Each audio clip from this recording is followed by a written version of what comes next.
who you are, Mr. Journalist. Should I start? Mm-hmm. Well, thank you, Mr. Sajjad, for being on our show. I'm Dawood. I'm from Palestine Television Network. There has been a lot of talk about poverty reduction strategy papers. In fact, we have had 2 rounds and we are in the 3rd. We have had interim, then first, and getting into the second one. So I would just be curious to inform our audiences that how much successful poverty reduction paper has been in reducing poverty in Pakistan. Thank you very much. I think this was a very good question, and thanks for giving me opportunity to explain this success or otherwise. First of all, I assure you that Pakistan's entire poverty reduction strategy paper and poverty reduction strategy paper have been very successful in Pakistan in reducing poverty, both in rural and urban areas. And in this regard, UNDP has been one of the very beginning partners with the government of Pakistan in developing the strategy, and thereafter UNDP has been helping in its implementation. So it is a partner of the government of Pakistan right from its inception in November 2001. When IPRSP was launched in November 2001, at that time the overall poverty in Pakistan, it was about 34%.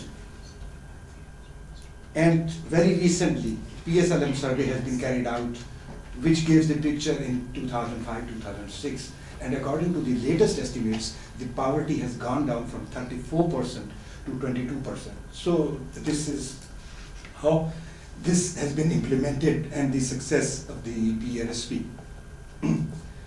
Now, while we are moving into the third phase, that is second generation PRSP, PRSP2, we are trying to include some of the gray areas which were in IPRSP or PRSP, like gender mainstreaming. We have not been included, we have not been able to address the inequality amongst men and women in IPRSP or PRSP. So we are taking care of this.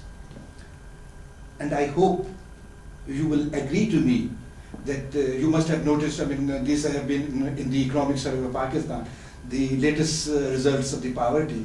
Again, I would emphasize the poverty has gone down from 34.2% to 22% in a span of about 8 years. Thank you, Mr. Sajjad. There has been criticism of this whole subject for the fact that there were no provincial targets of the poverty reduction strategies. And again, another very valid objection was that the whole progress was measured in terms of funds expenditure. So my question is that what is the progress monitoring criteria of the PRSP, and what were your views on it? Thank you very much. Again, this is, I think, a very relevant question, and I'm happy that you have asked this question. I would just, you have mentioned about 2 things. I think I will break up your question into 2 parts. One, it was the provincial subjects, provincial interventions or its coordination. The second, you mentioned about it's only expenditure monitoring. I tell you, the whole monitoring and evaluation mechanism in PRSP implementation. We did a lot of consultation. It was a very consultative, very broad consultative process. We visited all the 4 provinces. We took them on board, and they are our partner in the whole process. We not only consulted with the governments, provincial governments, but at the same time, we also consulted the civil society, our development partners, and all the 4 provinces. And if you might have read the PRSP, first PRSP, there was one chapter that was included only the vision or vices of the poor. That was the consultative process.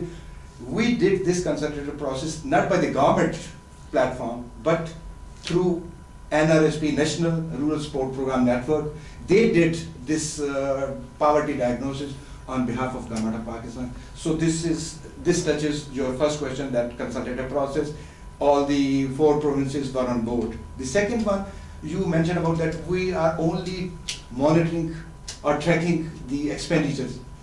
Sir, the PRSP Secretariat has been strengthened by the UNDP, and we have a very clear monitoring and evaluation mechanism. We divide monitoring and evaluation system in 3 parts. One, it is input, which you mentioned, that is the expenditure of the government, budgetary expenditure. The second, it is output, immediate results, because the outcome or impact, which is our third component, we get results after a period of 3 or 4 years. So we are monitoring at all the 3 levels. First of all, expenditure tracking, which is done by the monthly civil accounts generated by the Accountant General of Pakistan Revenue. The second component, it is the monitoring of the intermediate indicators, for which we depend on the line ministries and provincial departments. And third one, which is the impact, that is actually a third-party evaluation, independent evaluation other than by the government, which is done through surveys. I hope I have made my point clear. Thank you. How much time, Tim?